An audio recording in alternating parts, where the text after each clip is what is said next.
Thanks very much. This is the 27th meeting of the New Right, and we've waited quite a long time to discuss one of the most important thinkers of the radical right and of a traditional perspective upon mankind and reality, and that is Baron Julius Evola. Now, Evola is, in some respects, to the right of everybody that we've ever considered in nearly any of these talks, and not in a sort of unprofound or sententious manner. Julius Evola was somebody who rejected purposefully and metaphysically the modern world. Now, what does that mean? It basically means that at the beginning of the last century, Baron Evola, who's a Sicilian baron, decided that there were about four alternatives in relation to modern life for those of a heroic spirit. One was suicide and to make off with oneself by opening one's veins in the warm bath like Sicilian mafiosi and Italian cardinals and Sicilian sort of brigands and ancient Romans.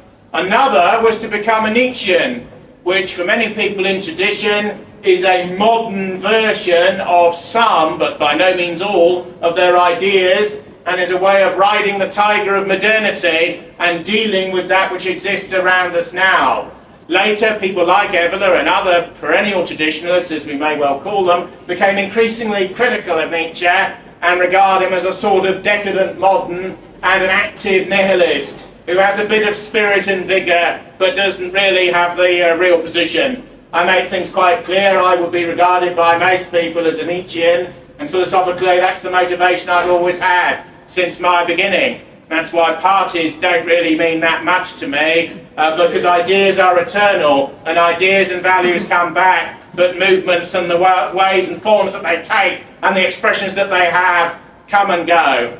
Now, moving from the Nietzschean perspective, which of course relates to the great German thinker at the end of the 19th century and his active and quasi-existential and volitional view of man, is the idea of foundational religiosity or primary religious and spiritual purpose.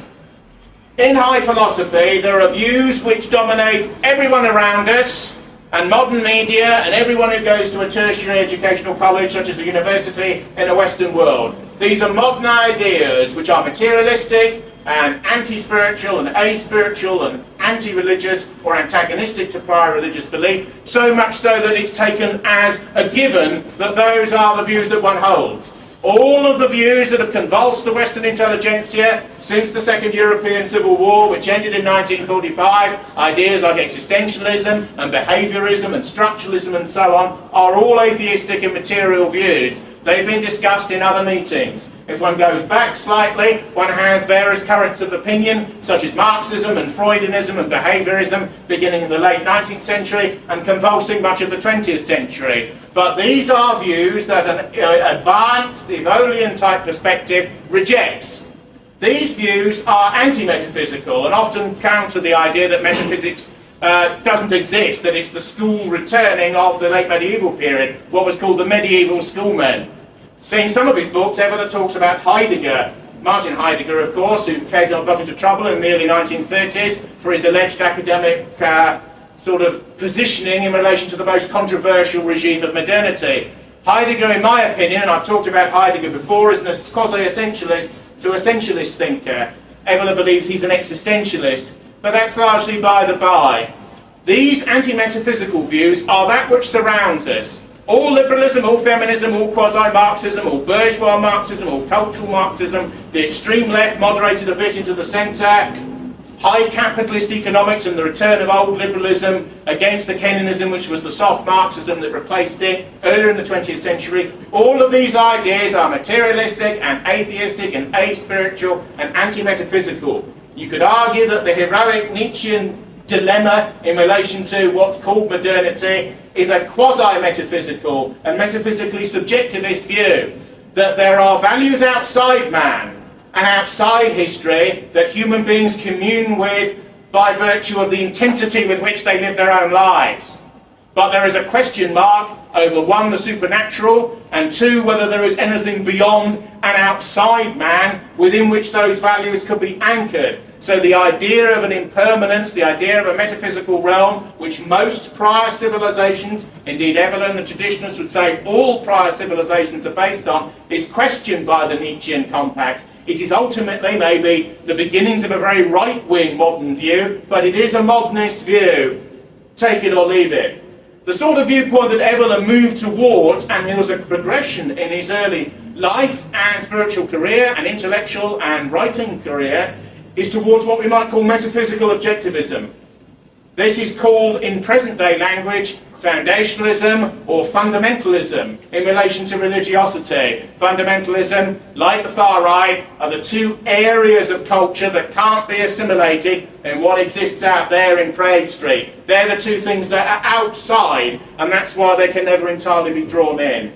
Now, metaphysical objectivism is the absolute belief in the supernatural, the absolute belief in other states of reality, the absolute belief in gods and goddesses, the absolute belief in one supreme power, monotheism as against polytheism, for example, the absolute belief that certain iterations, certain forms of language and spiritual culture exist outside man. Truth, justice, the meaning of law, purposive or teleological information about how our life should be lived. Most people in Western societies now are so dumbed down and so degraded by almost every aspect of life that nearly any philosophical speculation about life is indeterminate and almost completely meaningless. It's a channel which they never turn on. Now, the type of metaphysical objectivism that Evola postulates as being an anchor for meaning in modern life can take many different forms. One of the great problems many right-wing or refoundational or primal movements or tribal movements or nationalistic movements of whatever character have is if there's a religion somewhere behind it, as there often is for many but not all of the key people involved in such movements and struggles, what form should that be? Everyone knows that culturally, and this is true of a formulation like Grèce or the New Right in France, as soon as you begin to get people of like mind together, they will split. They will split on whether they're atheists or not, secularists or not, but they were also at a deeper cultural level split on whether they're pagan-influenced or Christian. Such divisions always bedevil right-wing cultural and metapolitical groups. The way that the Evolian tradition looks at this is to engage in what's called perennialism. This is the inherent intellectual and ideological and theological idea that there are certain key truths in all of the major faiths. All of those faiths that have survived, that are recorded, that have come down to us, even their pale antecedents, even those dissident, deviant, and would-be heretical elements of them that have been removed, in all of them can be seen a shard of the perspectival truth that these particular traditions could be said to manifest. Beneath this, of course, is the ethnic and racial idea that people in different groups within mankind as a body perceive reality differently, experience it differently, have different intellectual and linguistic responses to it, and form different cults, different myths, different religions, because they are physically constituted in a manner that leads to such differentiation.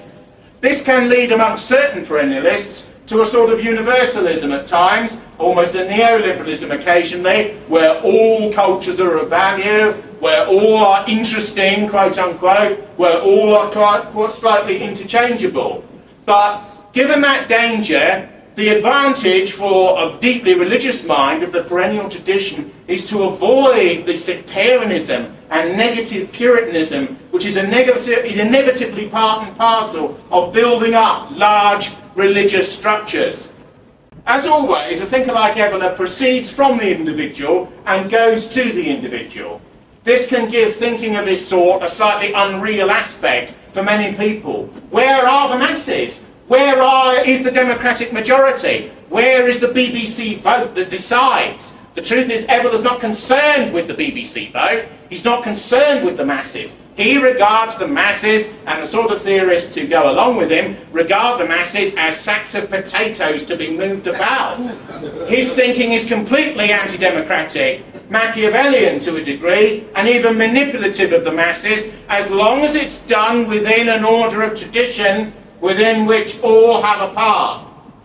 Evola dates the decline of modernity from, in a sense, the end of the Middle Ages and the beginning of the Renaissance, but many thinkers of a similar sort date the slide at other times. Evola's a Catholic, and once asked about his religious peculiarity, he said, or particularism, he said, "I'm a Catholic pagan," which is a deeply truthful remark, dialectically. I'm not a Christian, but if you look at it from the outside, the core or part of Christianity is obviously Roman Catholicism, even though I was technically brought up in the Protestant sort of forcing house of Anglicanism, a wet sheep religion if ever there was one. But Anglicanism, of course, is a syncretic religion, is a politically created religion, a bit Catholic, a bit Protestant, but not too much, and with a liberal clerisy at the top that's partly Protestant oriented within it and exists to manage the thing. One of the truthful, although this is en passant, one of the truthful asides that can be made about Anglicanism, and the reason why it's been supported even today through state establishmentarianism, when virtually no one attends these churches at all, except the odd old lady and immigrants from the third world, is that it's a way of damming up some of the extremism that does lurk in religion. Religion is a very dangerous formulation, as the modern world is beginning to understand. I remember Robin Cook, who was a minister, opposed the Iraq War and so on, and died on a Welsh on a Scottish mountain. All that obsessive walking, when one's thin and red-headed, can lead to undue coronaries. But Cook once said, when we were young, and he's a son of the Manx, like most of these Scots politicians are. In other words, he comes from a Calvinistic background to a degree. He said that in his early life, he thought, with the general Marxist and Freudian conundrums, that religion was over. And now, towards the end of his life, this is just before he died, he said the dark, clammy, icy hand of religiosity in all sorts of systems is rising again. And secular leftists like us, he's speaking of himself, and those who believe in his viewpoint, are feeling the winds of this force coming from the side and from behind them. And it's a force that they don't like. I personally believe that, as with Evola, that people are hardwired for faith. Maybe 1 in 10 have no need of it at all. But for most people, it's a requirement. The depth of the belief, the knowledge that goes into the belief, the system they come out of is slightly incidental. But man needs emotional truths. George Bernard Shaw once said that one man with belief is worth 50 men who don't have any. And it's quite true that all of the leaders of great movements and those that impose their will upon destiny inside and outside of particular countries have considerable and transcendent beliefs. Philosophical, quasi-philosophical, religious, semi-religious, philosophical melded into religious, and vice versa. Without the belief that there's something above you, and before you, and beyond you, and behind you that leads to that which is above you, we seem as a species content to slough down into the lowest common denominator, the lowest possible level. Evola and those who think like him believe that this is the lowest age that mankind has ever experienced. Despite its technological abundance, despite its extraordinary array of technological devices that even in an upper pub room in central West London you can see around you. It is also true, and this is one of the complications of his sorts of beliefs, that some of the methodologies that have led to this plasma screen behind me would actually be denied by elements of some of the religiosity that people like him would put forward. But that's one of the conundrums about epistemology, about what you mean by meaning, which lurks in these types of theories. The interesting thing about these beliefs is that they're primal. Turn on the television, turn on the radio, the World Cup is just about to begin. Everywhere there is trivia. Everywhere there is celebration of the majority. Everywhere there is celebration of the desire for us all to embrace and become one world together. I met somebody recently who said, I don't want to be English. He said, I don't want to be British. He said, England's a puddle, he said. I want to step out. He said, I want to be a citizen of the world. I don't want to have a race. I don't want to have a kind. I don't want to have a group, even a class. I don't want to come from anywhere. I want to be on this planet. This planet is my home. Well, my view is that sort of fate universality. Maybe he should get in one of these little dinky rockets and fire himself off into some other firmament. Because this is the home that we have and know. And the only reason that we can define it as such is by virtue of the diversity of what exists upon it.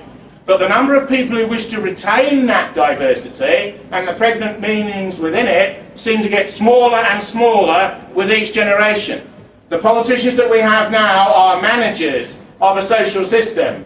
It's quite clear that we do not have three ruling parties, but one party with three wings, the nature of which are interchangeable in relation to gender, where you come from in the country, class, background, how you were educated, and whether you arrived in the country as a newcomer in the last 40 to 50 years or not. Now, Evola's step back from what has made the modern world leads to certain radical conclusions about it, which are spiritually and politically aristocratic.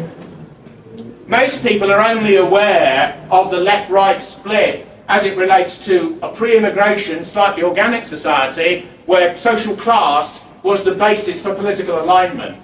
Bourgeois, centre-right conservatism of some sort, centre-left, Labour, social democratic, trade unionist, and so on. Now we have a racial intermedley that it complicates even that division. The distinction between the aristocratic and upper class attitude and the bourgeois attitude, which is as pronounced as any left-right split between the proletariat and the bourgeoisie, is that which Evola advocates. Evola believes in some respects in masters and slaves, or certainly serfs. He believes that the merchant and those who deal purely with economics have to be subordinated to politics, to higher politics, to metapolitics, to military struggle. He believes that the warrior and the religious leader and the farmer and the intellectual stroke scholar stroke craftsman artist are uniquely superior to those that make money. And nearly all of Evola's views are in some ways a form of aristocraticism in a way. If you look at all of the sports that he favours, fencing, mountaineering, they all involve lone individuals who prepare themselves for a task which is usually dangerous and which can usually result, mountaineering for example, and his book Speculation on the Peaks, in annihilation, and creates, if you go wrong, but it creates an extraordinary and ecstatic sense of self-overbecoming if you conquer K2 as a Peruvian mountain, the Eiger, the Mount Everest, and so on.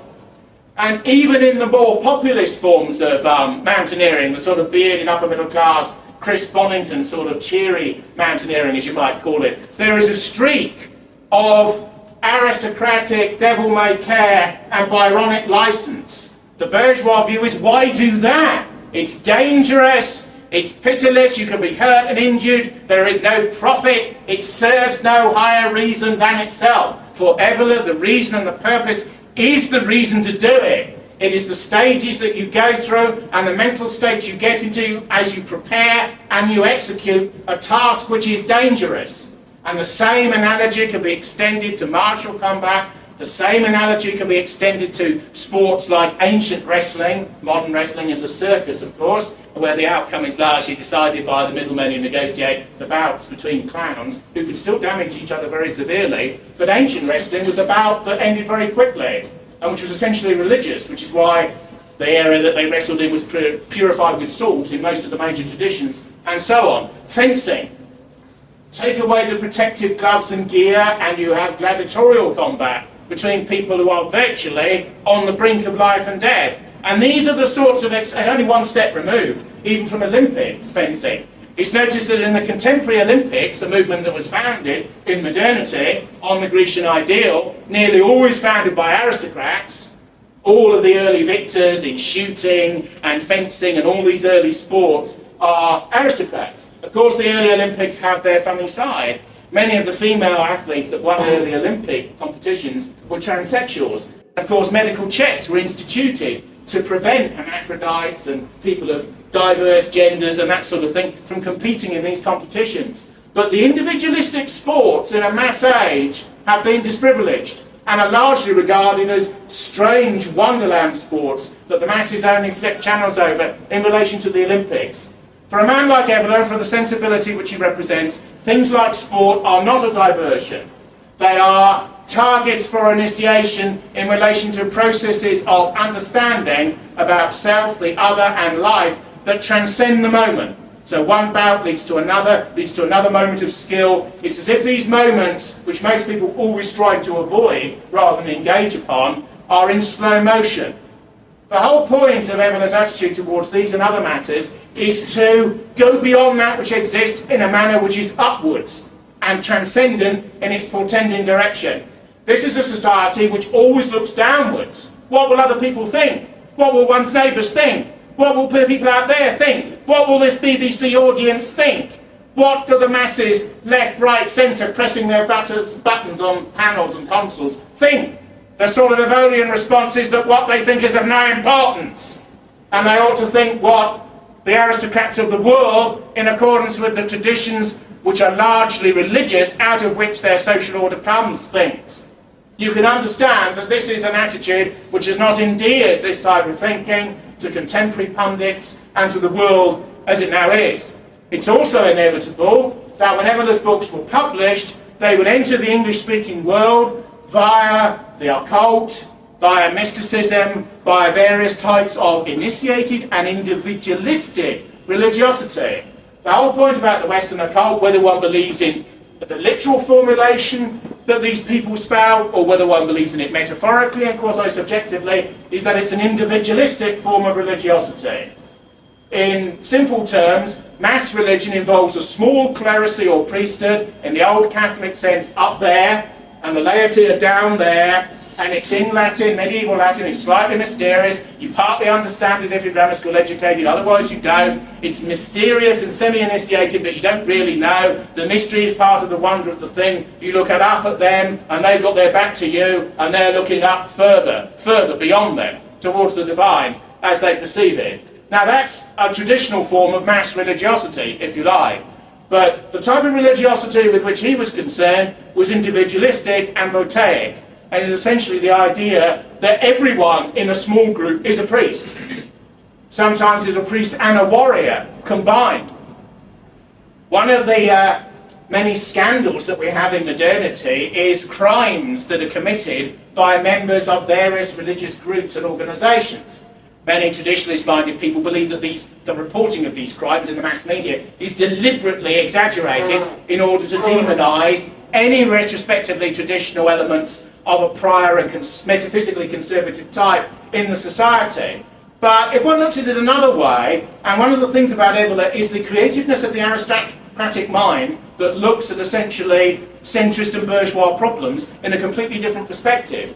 He would say about those sorts of scandals, which I won't belabour people with because everyone knows about them, that it's the absence of the dialectic between the priest, somebody who believes in something, somebody who believes in a philosophy that isn't just theirs and therefore relates to a society and relates to a continuing generic tradition out of which they come. Most contemporary philosophies are just my view as a tiny little atom, rather than my view as something that's concentric and links me to something larger and which can therefore be socially efficacious.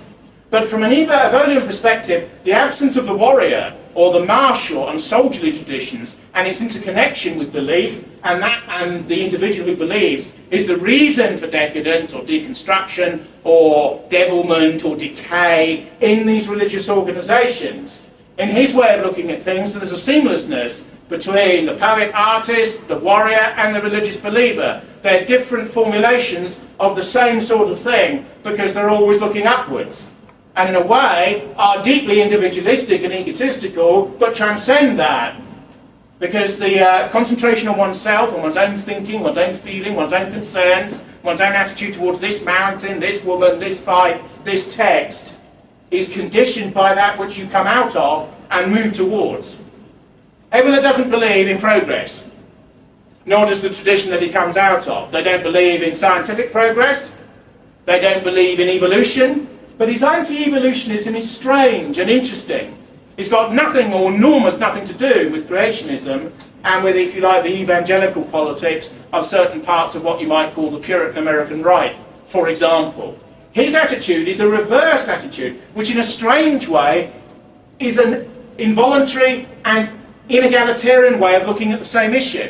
His view is that the apes are descended from us as we go upwards, rather than we are descended from them as we leave them in their simian animalism. So in a way, it's actually a reformulation of the same idea, but looking upwards and always seeing, if you like, the snobbish, the aristocratic, the prevailing, the overarching view, rather than viewing the thing from a mass, generic and middling perspective, which includes people. Tony Blair says the worst vice anyone can have is to be intolerant. It's to be exclusive. It's to exclude people. The nature of Britishness is inclusion, when of course the nature of any group identity is exclusion. And who is on the boundary, and who can be allowed in, and the subtleties and grains of difference that exist between one group and another, where one tendency of man ends and another begins. Evola believes, in a very controversial way, that decline is morphic and spiritual combined. In other words, races of man have a spiritual dimension, have a higher emotional dimension, have a psychological dimension, but never forget that Evola is not a Nietzschean. He is not somebody who believes it's all at this level. He believes that the God speaks to man, that God speaks to man directly and indirectly, and the civilizations that we come out of are based essentially on religious premises. Moderns who sneer at these sorts of attitudes, of course, forget that virtually every civilization that mankind has ever had, until relatively recently, and every civilization, the old documents and artefacts of which are included in the storehouse of the British Museum, just over there in central London, were religiously and theologically based. It's only really in a post-Enlightenment, late Scottish Enlightenment, English Enlightenment, French Enlightenment, 18th century plus sort of a way, that the secularization of Western Europe rivals the rest of the planet. Further east in Europe, less of it. Further south in Europe, a bit less of it. Religiosity on most of the other continents of the earth is still a primary force, but Evola would despise the sort of religiosity that prevails there, because he would see in it broken down thinking, syncretism. The people who would say he would be in favour of contemporary Saudi Arabia, for example, would probably be sorely disappointed. He would see, under the religious police, under the strict observance of this or that rule, American satellite dishes and modern devices, and that which is external and which has been in relation to modernity and which has been internally accepted. So Evola is always the critic, if you like, and always on the outside. Now his career is quite complicated, because when he was a very young man, he fought in the Italian War.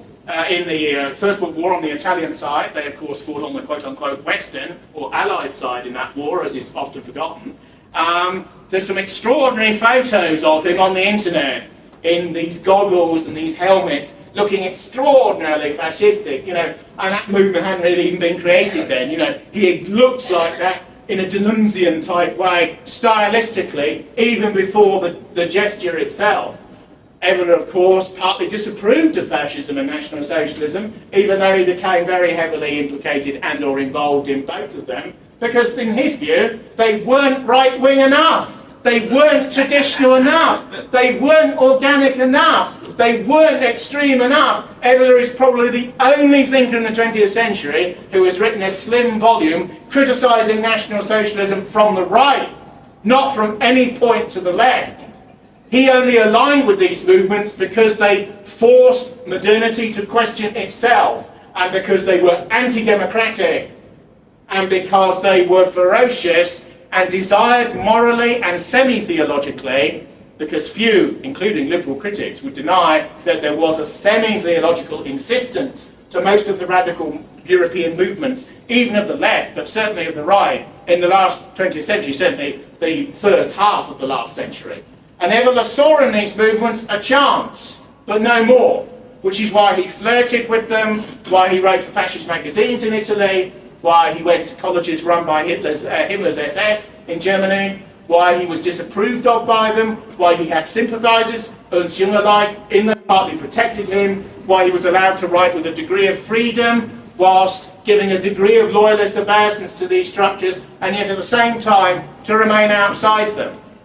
The question has to be raised whether Evola's philosophy is consonant with the creation of a society, or whether it will become, if you like, a spirit of individualism. Evola was also involved at the beginning of his career in one of the most radical modernist movements of the 20th century, Dadaism, in Italy, and he produced some Dadaist paintings. Now this superficially looks quite extraordinary, but of course there was a strong interconnection between certain early modernisms and fascistic ideologies.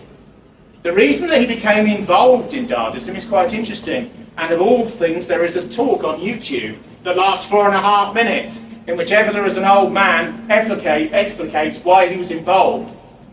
He says the reason we got involved in these movements was to attack the bourgeoisie, was to attack the middle class, and was to attack middle class sensibility and sentimentality. The extraordinary, radical, anti-system nature of many radical right ideas, which is hidden in more moderate and populist variants, comes out staring at you full in the face in people like Evola. Many fascistic and radical movements of the right, of course, were peopled by adventurers and outsiders and quasi-artists and demi-criminals and religious mystics and madmen and people who were outside of the grain of mainstream life, particularly people who were socialised by the Great War, which many of them experienced as a revolution. Wyndham Lewis, who was strongly drawn aesthetically to modernism and politically to various forms of fascism, and was a personal friend of Sir Oswald Mosley, once said that for us the First War was a revolution, wasn't a war. We saw killing on a truly industrial scale. We saw the industrialisation of slaughter. And one of the interesting ironies of the Evololian, and in some ways Ernst Junger's position about war, is that although thinkers like them are regarded by pacifists and liberal humanists and feminists as warmongers, there's a distaste for mass war in Junger and Evola and the others, because it's the war of the ants, the war of the masses in blood and dung and soil and gore. There is nothing chivalric about a man being torn to pieces by a helicopter gunship when he doesn't even have a chance to get his Armalite into the air. Evola would prefer the doctrine of the champion. You know, when two medieval armies meet and one enormous hulking man comes out of one army in full regalia, trained in martial splendour and arts, as the previous speaker discussed, in relation to the Norse tradition, and another champion emerges, and they fight for a limited objective that leaves civilization intact on either side, but the one that is defeated will obviously pay dues to the other. Now, this shows the extremely sort of Byronic, individualistic and aristocratic spirit that lurks in Evola's formulations. The way his work has come down to us, of course, is the way he lived his life and the books that he wrote. It's interesting that the Anglo-Saxon world has received his literature through translations by mystic and occultistic publishers in the United States, about Tantra, about Buddhism, about Japanese warrior castes and traditions, about the Holy Grail, about Greco-Roman, High Christian, pagan and post-pagan, Europeanist and other traditions. Another radicalism about Evola is total unstuffiness and absence of prudery in dealings with sex. Evola wrote a book called Metaphysics of Sex. He regards sexuality as a primal biological instantiation through which the races of man were renewed and replaced, but at the same time he regarded it as one of the primary human acts, act of great energy and force that has to be channeled, has to be made use of, has to be transcended in and of itself. You have this odd commitment to Tantra, which is a sort of erotic extremism of occult excess, and a total opposition to pornography. Why? Because the one involves the commercialization of sex. The one involves money interrelated with sexuality. From this purely sort of primal perspective, money almost has no, unless a marriage is arranged between dynastic states or groups for particular stateful purposes, which is fine, money has almost nothing to do with these areas of life. The disprivileging of money as the basis of everything, and the belief that the society that we have now is the result of the fact that every politician in all of the parties represented in the major assemblies, including radical right parties, essentially of a populist hue, believe in Homo economicus. They believe that man is an economic integer and nothing else matters. Immigration, it's good for the economy, don't you know? Mass movements of capital around the world at the flick of a button on a screen, in exchanges all around the globe, particularly in the Far East now, but also ubiquitously. It's good for the economy. Everything is based upon the freeing of people from prior forms of alleged servitude due to economic enhancement. The sort of doctrines Evola holds are not neo-medieval, nor are they a desire to return to the ancient world with certain modern technologies. In some ways, they are a return to the verities that existed before the modern world was created. One of the most substantial critiques of this type of thinking is the belief that the modern world is inevitable, that all cultures and races will modernise and are doing so at a great rate of knots, that skyscrapers and enormous megalopic cities are being thrust up in the Andes and the Far East, and even client Chinese-built ones will emerge in Africa and elsewhere, and that it will be onwards and upwards forever in relation to what we have now. There are grotesque problems with that, of course, because to give every human on this planet, irrespective of race, kinship, clime and culture, a middle American lifestyle, you will need 3 planets, 8 planets, 10 planets, or you may need them in order to give them that middle American feeling. The 3 satellite dishes, the condominium, the 3 sort of Chelsea tractors outside on the driveway, the multiple channel TV and so on. To give every African that, we will need many, many planets and many, many times the economic wherewithal that we have even at the moment. The interesting thing about Evola is that many issues that convulse people today, famine in the Third World, war in the Congo, HIV/AIDS, he would say, well, are interesting, of course, because they're things that are going on and everything has a meaning even beyond itself. But ultimately, they're unimportant. The number of humans on the earth doesn't matter to his type of thinking. Pain and suffering does not matter in accordance with his type of thinking. Indeed, he welcomes it as part of the plenitude of life, because life begins in pain and ends in pain. And most people live their entire life in the denial of the fact that life is circular, as his philosophical tradition believes the world is and meaning is. There is progression round the circle, but there is decline. And decline and death are part of an endless process of will and becoming. It is essentially, and in a very cardinal way, a religious view of life, but also a metaphysically pessimistic and conservative view of life in a profound way that the conservatism of contemporary liberal Tories like Cameron would almost not even begin to understand. To a man like him, theories of Evola's sort are lunacy. Are lunacy, quite literally. The return to the Dark Ages, the return to the Middle Ages, quasi-justifications of slavery, quasi-justifications of the Waffen-SS. This is what Cameron or his colleagues on the front bench, and his even more liberal colleagues on the same front bench, would say about these sorts of ideas. But the irony is that 300 to 400 years ago, most civilized structures on Earth were based on these ideas, that even the modern ones that replace them are based upon the contravention of these sorts of ideas, which means they realised they were real enough to rebel against in the first instance.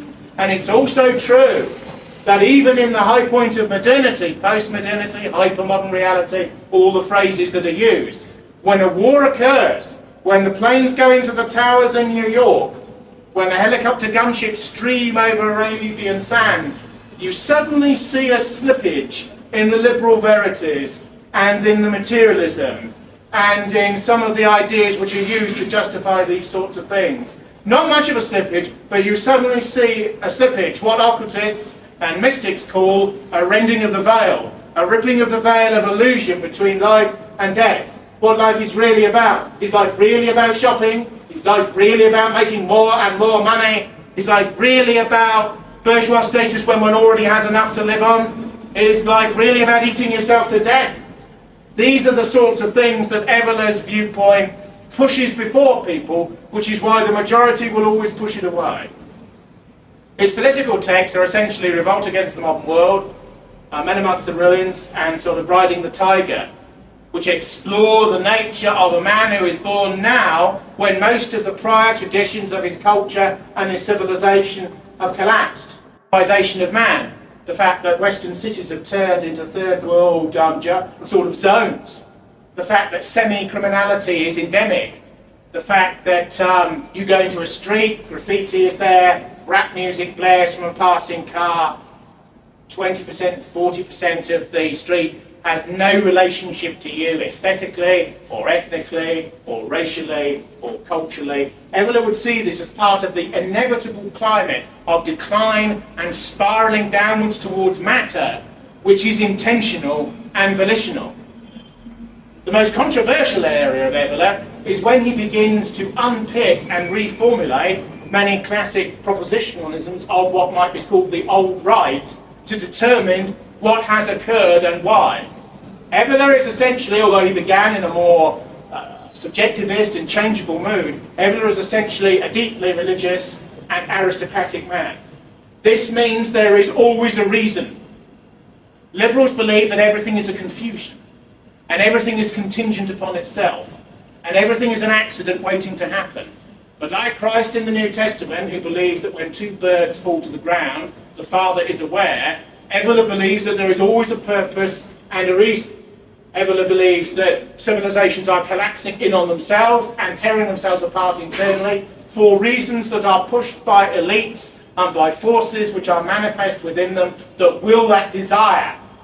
The endless atoms and causal moments in the chains may not know of that which is coming, that which is non-volitional, that which is partly pre-programmed. But he believes that these tendencies of mass servitude, mass death, mass proletarianization spiritually, mass plebeianism, mass social welfare, mass social democracy are willed, that the destructivity of prior cultural orders is willed and is definite, and certain racial groups are used to facilitate that destruction, and that other groups use them in order to achieve it. He believes in an aristocracy of man because he believes everything is hierarchical. There was an interesting moment in a by-election in East London, or Eastern London, just recently, when the chairman of the party that I used to be in a while ago was asked by a woman of Afro-Caribbean ancestry, "Are we equal with you?" And the media's there, 20 cameras are upon this individual, and therefore, given the logic and the paradigm that he is in, he said yes. He would probably want to say yes, but the media has gone on because it's got the required answer. Indeed, a lot of media investigation now is asking a politician to affirm their correctness before a prior methodological statement, and woe betide any of them if they show the slightest backsliding on any issue about which they should be progressive. Evola's answer, who can put words in the mouth of somebody who died a while back, but the answer of his type of thinking would be that that woman is unequal in relation to a black writer like Wallace Incan. He's a Nigerian, he's from the Yoruba tribe, he won the Nobel Prize. Is he worthy of winning the Nobel Prize? Was he given the prize in the 1990s because it was fashionable to do? Rabindranath Tagore, the great Indian writer, and Brahmin and higher caste type won it in the 1930s. Probably wasn't too much political correctness then, but there was probably a bit even then. The Evolian answer is that she is not equal in relation to Soyinka, and Soyinka is not equal in relation to Chaucer, or Defoe, or Shakespeare, or Voltaire, or Dante, or Tolstoy, or Dostoevsky, or Wagner. That everything is unequal, and that everything is hierarchical, and that there's a hierarchy within an individual, and between groups of individuals, because everything is looking upwards, and everything has a different purpose in life. This means that those who are at the middle and at the bottom of an ethnicity, of a social order, of a gender, of a prior historical dispensation, should not be lonely in his way of looking at things, or afraid, or rebellious, or full of alienation and fear, because everyone has a role within a hierarchy, and people can move to a degree, although his viewpoint is essentially aristocratic and not meritocratic. A man like Nietzsche, who Bertrand Russell once condemned as advocating aristocracy when he was not born in it or anywhere near it, a man like him would be accepted, but never completely accepted by an aristocratic caste. Things that are regarded as hopelessly naive and snobbish now, Evola regards as just due form. What is the worst thing in the world at the present time, according to Sky News? Probably discrimination. Discrimination of one sort or another. Evola would believe that discrimination is the taxonomy of an aristocratic sensibility. One reaches for a piece of cake, one discriminates. One has an arranged marriage with another member of the Sicilian nobility, one discriminates. One reaches for a sword to do down a bounder that one wishes to beat with the flat of the blade. One discriminates between the weapon and the object of the rage, which is itself indifferent, because it sees something beyond even itself. These are views, of course, which the majority of people will find cold, chilling, brutal, eagle-like, beyond almost their conception, almost forms of insanity, in actual fact, in relation to what is today regarded as normal, or moral, or even human. They are partly inhuman ideas in some ways, but they are ideas that most aristocracies and most warrior castes have had for most forms of human history. Evola's books are now widely available to those who wish to read them. The great conundrum of his work is, does it portend to an asceticism? In other words, if the era of destruction, which is the Kali Yuga and the ideology which he puts forward, which is the Hindu age of destruction, where everything is broken and everything is melded together prior to decomposition, which will feed a universal rebirth at a future time, because mankind is seasonal, in relation to Spengler's view of the world, where his view of history is compared to plants and botany, to give it some sort of methodology, to some sort of structure. Don't forget, these are 19th century, early 20th century ideas. No history don, or hardly any history don today, believes history has a meaning. Carlyle believed that the sort of deistic nature of history impinged upon the decadence of the French royalist elite, and it led to the revolution because they didn't superintend France properly. He sort of believed, in his Protestant thundering way, from the pulpit of his study in the mid-19th century, that the French Revolution was a sort of an outcome that was partly deserved by a failing aristocracy. In other words, history had a meaning, it had a purpose. Nobody believes history has a meaning or a purpose. Certain anti-fascists would say Stalingrad had a purpose, but they forget that the Red Army shot 16 to 18,000 of their own men, and they stood 18 feet behind the commissars, behind the lines. They shot an army of their own men in order to win that battle. Just as certain secret polices in the Third World cut off the ears and cut out the tongues of many retreat in battle before they send them back to their villages. Would Evola approve of that? He would probably say, if it was done individualistically, or as a matter of revenge or of rage, it's dependent upon circumstances. But to do it in a mass-oriented way, mass camps, mass sirens, the totalitarian response, particularly of communism, the reduction of everything to the lowest common denominator, so all can be free in a sort of pig-like uniformity, he would consider that really to be death and to be fought against. Evola is extraordinarily controversial because there is an area in his thinking, particularly in relation to the Islamic world, that leads almost to the justification, as certain liberal critics say, of forms of religious terrorism. He never quite advocates that, but it's quite clear his loathing of the modern world is such, and his nuanced appreciation of the Islamic concept of jihad, where you fight within yourself against doubt, and fight externally and in a quasi-pagan and masculine way against the enemy that is without you, has a resonance that chimes with certain extremist religious people who basically want to blow the modern world up. So Evola is, as I say in my title, one of the world's most right-wing, certainly most elitist thinkers. The interesting thing about him is that everything always looks upwards, even his doctrine of race. You find in many racialistic movements a sort of socialism, that if you're of my ethnicity, you're quote-unquote all right, as if possession of a certain melanin skin content or absence of same was all that the thing was about. A sort of, when Norman Tebbit says that the British National Party is old Labour plus allied racialism, there is always a streak of truth to such viewpoints. Evola doesn't believe in that. Evola believes that race is spiritual as well as physical. If a man comes to him and says, "Oh, I'm white, you should be looking after me, mate," he would say, "What is your intellect? What is your quality? What is your moral sense? What do you know about your civilization? How far are you prepared to fight for it? What pain can you endure? Have you had understanding of death in your family, in life? Mature or a profound human being, or are you part of the limitless universality, although you were born in a particular group, which I respect and come from myself?" That's the sort of principle he would have. Now that is an attitude of revolutionary snobbery in a way, but it's snobbery based upon ideas of character. And in the end, as we know politically, character is a fundamentally important thing. And the absence of it, particularly in quasi-authoritarian movements, is poisonous, because people once in place cannot be removed, except by the most radical of means. So there is a degree to which leadership is all important. Look at an army. An army is not a gang of thugs, but it can easily become one.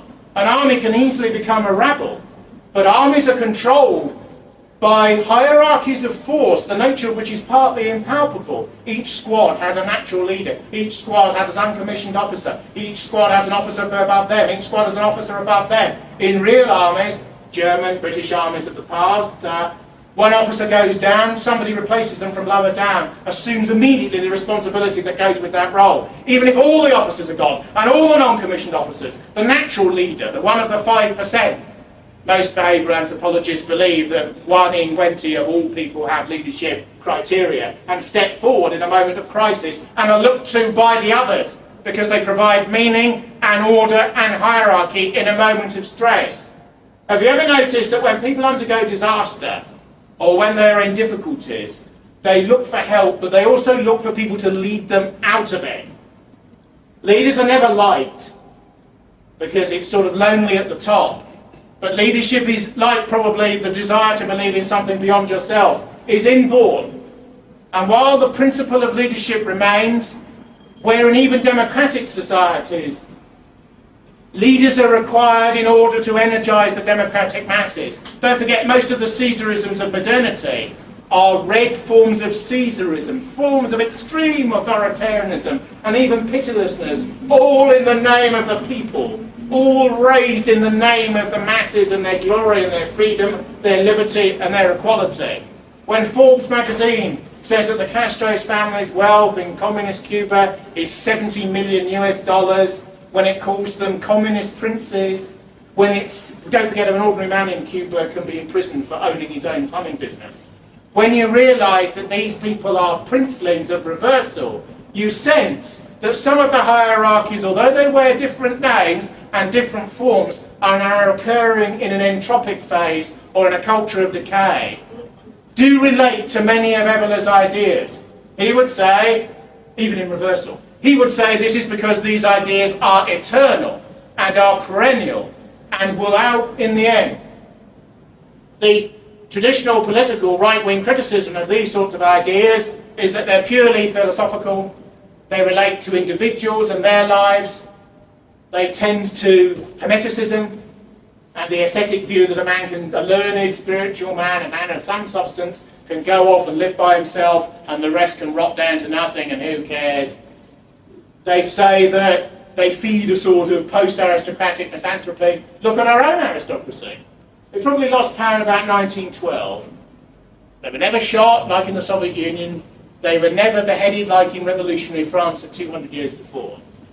But they have lost everything in a way because their function has been taken from them, hasn't it? The reason for those schools, the reason they were bred in the first place, the reason for all their privileges and so on has been taken away.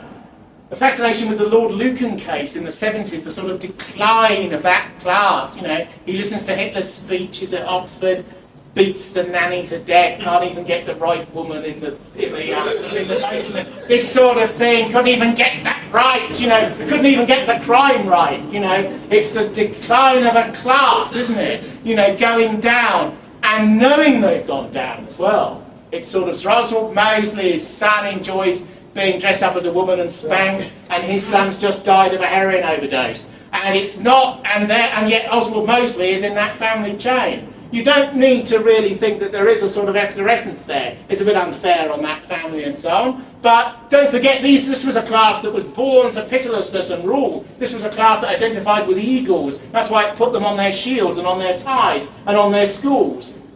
And now look at them. But of course, they have, in a sense, joined the rest, haven't they? They've joined the mass. What they once were no longer matters. Cameron sums it up in a strange sort of way. Traditionally, since the 1960s, the Tories have always elected pushing middle-class people with whom the mass of their electoral support can identify. It was always said Douglas Hume would be the last of the old breed. He was Premier when I was born. He would be the last of the old breed that would survive and thrive. When asked about unemployment in 1961, Douglas Hume said there was a room for a second gamekeeper on my estate. And people said he was out of touch. And he was out of touch, but let's face it. But he thought that was a quite commodious and moral answer, you see. Cameron is strange because all of the ease, The ease before the camera, the ease before people, no notes, look at me, not a trembling lip. All of that ease is part of the genetics of what he partly comes out of. And yet all of his values are bourgeois. All of his values are middling and mercantile. All of his values are this society as it now is. Would Douglas Hume have joined or even given money to United Against Fascism, who he would have regarded as smelly little people on the margins of society, who were a left-wing rabble, who probably need to be beating the grass somewhere or in my regiment? Do you see what I mean? The idea that he would identify with these people because the real enemy represents the seeds of the aristocracy from which one has fled, that wouldn't occur to him. He was too much what he was, basically, as a form, to really consider these lies and these legerdemain and this flight of fancy. One comes to the most controversial area of Evola's entire prognosis, and this is the belief that Jews is responsible for decline, and that they are a distinct and another race that pushes upon things and causes things to fall and be destroyed. These are the views, of course, the belief that there is a morphic element in the nature of the decline that has made him so untouchable and controversial. The interesting thing is, when he was approached about the Protocols of the Elders of Zion, which is believed by all liberal humanist scholars to be a forgery, and a forgery of the Akron secret police based upon an alleged French novel, I think, of the 19th century, Evola said, I'm not concerned whether it's a forgery or not, which is a very interesting response, because in Evola's view of the world, his occultistic and hermetic view of the world, you can indicate something through its reversal. You can indicate something through metaphoricization. Something can be emotionally true and not completely factually true. A text can be used to exemplify truths deeper than its own surface. This is a religious view of the text, of course, that the text does not end with itself. It's a medieval view, and is based upon a science of linguistic study called hermeneutics, where you would look at every word, you would look at every paragraph, you would look at every piece of syntax to deconstruct for essence rather than deconstruct to find the absence of essence. In the Western world, if you go to university now and you do any humanities, any arts, any liberal arts or any social science course, you will come across an ideology called deconstruction. Even vaguely, the semi-educated have heard of it. This is a viewpoint that says that any essentialisms, race, class isn't an essentialism, but it begins to become one in the minds of man, belief in God, gender, and so on. Any essentialism leads to the gates of Auschwitz. This is what deconstruction is based on as a theory. Therefore, you look at every text, you look at every film, because they're obsessed with mass culture. You see, looking at what the masses look at and what they're fed by the capitalist cultural machine. And they look at this and they say, oh, look, dangerous essentialism there. Do you see that in that John Wayne film? Do you see the way he spoke to the Red Indian? Sorry, Native American, you know, this sort of thing. You see that sort of thing. And you look at these things and you break them down and you break them down again and you break down the element of sort of David Duke, quote-unquote, logic that could be said to lie in that particular phrasing and so on. But the sort of analysis that Evola maintains is what you might call constructionism rather than deconstructionism. And that's building upon the essences of things and bringing out their discriminatory differences. So to him, the fact that that text may have been put into circulation by the Okhrana, the Tsarist secret police, as a profound hermetic metaphoricization for courses of history which may or may not be occurring is worthy of study. If you want war with the Islamic world, the towers will fall. If you want a pacifist and isolationist America to enter the Great War, a particular boat with civilians on board but weapons underneath will be torpedoed by the Germans. If you want to get the isolationist boobs of Middle America into a global struggle in the early 1940s, you allow the prospect of an attack that you know is going to happen to occur, and you make sure that your aircraft carriers are not there, and you blame the middling officers who were there for the incompetence retrospectively, because it is the moment to kickstart democratic engagement with heroic and Spartan activities. Who can doubt that there is a streak of the Spartan?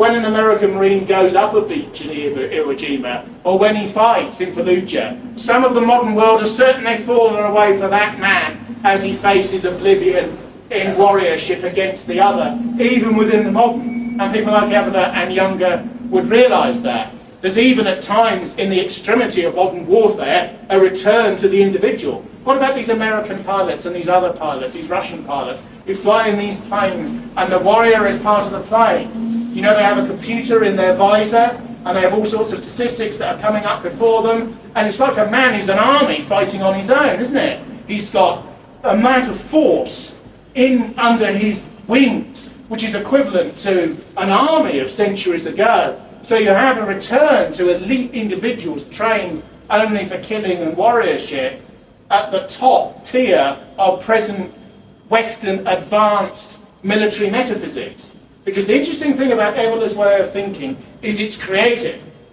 Most right-wing people are pessimistic introverts who don't like the world they were born into.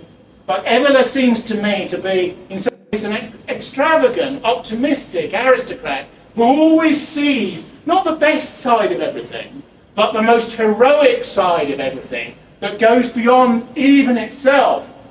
Even if the protocols of the Elders of Zion, in accordance with his diction, was a lie and can be proved to be such, the fact that millions were motivated to believe in it, millions to reject its causation, that people fought out the consequences and the consequences of the consequences in relation to even some of those ideas, means that it is of great specificity and import. Nietzsche has the idea that a man stands on the edge of a pond and he skims a pebble into the pond, and it skips across the water. You know, when you get the skimming right, and it goes and it goes and it goes, and wave upon wave moves upon the surface, and you can't predict the formulation of the wave and the current that it leads into, and that history has unknown consequences. The Maoist general who was asked by an American sympathiser after the Maoist Long March, itself partly mythological, "What's your view of the French Revolution?" And he memorably replied, "It's too early to tell, because it's only 200 years back." That is the sort of perspective that Evola has.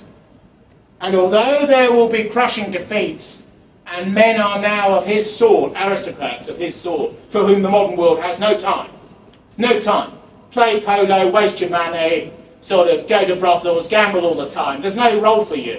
The world is ruled by machines and money and committees and Barack Obama. You know, American rightists call Obama Obamination. Like, instead of abomination, that's a villain in a Marvel comic, actually. But never mind. Isn't he the signification for everything that is declining in America? And isn't all of these middle-class tax revolt type movements, which are 100%, should we call them grassroots American, aren't they really within the allowed channels of opposition? He's a socialist, it's all about tax, it's not about anything else, it's all within the remit of healthcare, budgetary constraints and our views on same, etc., etc. What about the deficit?